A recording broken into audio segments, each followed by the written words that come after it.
Good morning once again. I want to share with you, it was a little dream that I had last night.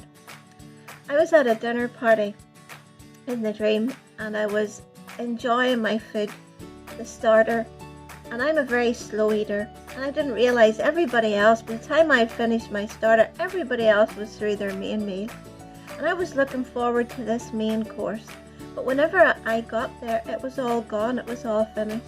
I was so disappointed.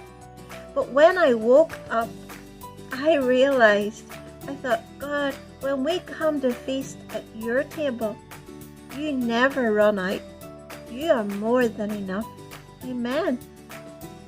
So I want to encourage you today, if you feel like God is far away, or you have failed him, or he's forgotten about you, or whatever, I want to remind you that the Bible tells us, Jesus told us that God so loved the world that he gave his only begotten Son, that whosoever would believe in him should not perish, but have everlasting life.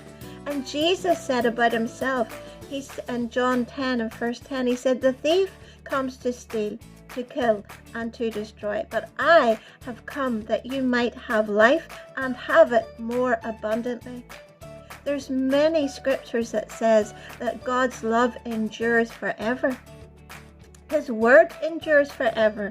And there's a lovely scripture that said his loving kindness and his tender mercies, they are new every day. And his grace is sufficient. So God is more than enough. Whatever you need today, God is more than enough. All may change, but Jesus never. Glory to his name. Amen.